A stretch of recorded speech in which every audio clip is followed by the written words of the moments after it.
Cancer healer centre a new beginning. ఇప్పటిదాకా ఓ లెక్క, ఇకపై మరో లెక్క. ఆలోచన విధానం రెండూ మారాయి అంటున్నారు మాజీ సీఎం జగన్. వైసీపీ 2.0 వేరే రకంగా ఉంటుందంటూ పదే పదే చెప్తున్నారు ఆయన. ఇంతకీ ఈ 2.0 ఎలా ఉండబోతోంది? జగన్ మాటలకి కార్యకర్తల్లో ఎలాంటి ప్రభావం చూపబోతున్నాయి? లండన్ పర్యటన ముగించుకుని వచ్చిన జగన్ నోట సరికొత్త మాట వినిపిస్తోంది. అదే వైసీపీ 2.0. ఈ వైసీపీ 2.0 పై 3 రోజులుగా వైసీపీ శ్రేణులతో పాటు ఏపీలో పొలిటికల్ చర్చ జరుగుతోంది. మొన్న విజయవాడ కార్పొరేటర్లు ముఖ్య నేతల సమావేశంలో తొలిసారిగా ఈ 2.0 కామెంట్లు చేశారు. ఈసారి జగన్ 2.0ని చూడబోతున్నారు. కార్యకర్తల కోసం జగన్ ఎలా పనిచేస్తారో మున్ముందు చూపిస్తానన్నారు మాజీ సీఎం జగన్. ఒక నాయకుడిగా, ఒక పార్టీ నాయకుడిగా, ఒక లీడర్గా, కార్యకర్తలకు ఒక తండ్రిగా చేయగలిగింది బహుశా నా దృష్టిలో నేను తక్కువ చేసినానని నాకు అనిపించింది. ఎందుకు అనిపించింది అని అంటే ఈరోజు వైఎస్ఆర్సీపీ కార్యకర్తలు ఈరోజు పడతా ఉన్న బాధలు చూసి, ఈరోజు చంద్రబాబు నాయుడు అనే వ్యక్తి వాళ్ళకు పెడతా ఉన్న కష్టాలను చూసి, నిజంగా వాళ్ళను చేస్తూ ఉన్న హెరాస్మెంట్ని చూసి, ఇవన్నీ చూసినాక వాళ్ళకు మంచి చేయాలి.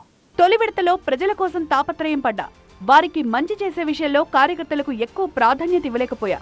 ఇప్పుడు వైసీపీ కార్యకర్తలను కూటమి ప్రభుత్వం పెడుతోన్న కష్టాలు, బాధలు చూస్తున్నా. వైసీపీ కార్యకర్తలను ఇబ్బంది పెట్టిన వాళ్లను ఎట్టి పరిస్థితుల్లోనూ వదలను, ఎక్కడున్నా తీసుకొచ్చి చట్టం ముందు నిలబెడతానని అన్నారాయన.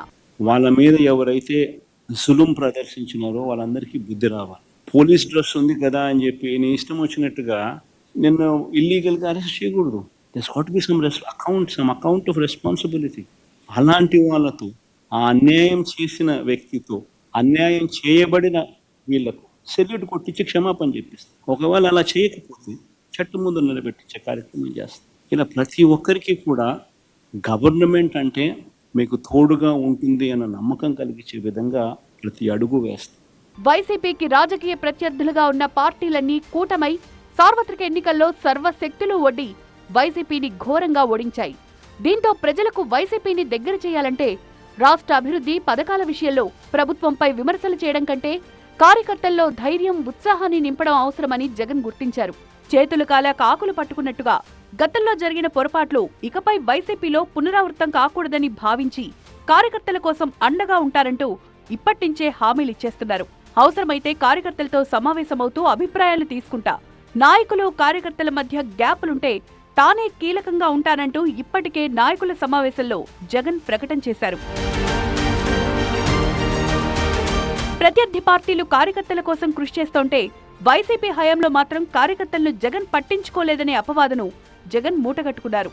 కార్యకర్తలకు ఆర్థిక వనరులు చూపించకపోవడం, వాలంటరీ వ్యవస్థ ద్వారా కార్యకర్తలను ప్రజలకు దూరం చేయడం, డీబీటీలు తెచ్చి రాజకీయంగా గుర్తింపు లేకుండా చేయడం లాంటివి కార్యకర్తల్లో అసంతృప్తికి కారణమయ్యాయి.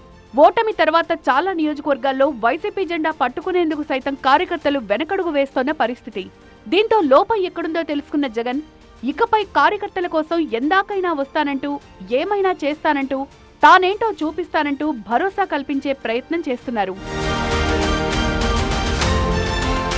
మళ్లీ అధికారంలోకి వస్తాం, 30 ఏళ్లు రాష్ట్రాన్ని వైసీపీ పాలిస్తుందంటూ ధీమా వ్యక్తం చేస్తున్నారు.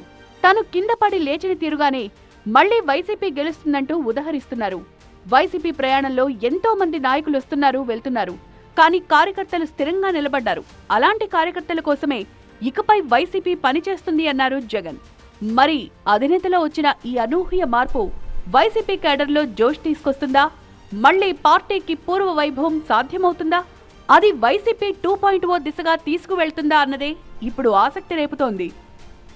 Cancer healer centre a new beginning.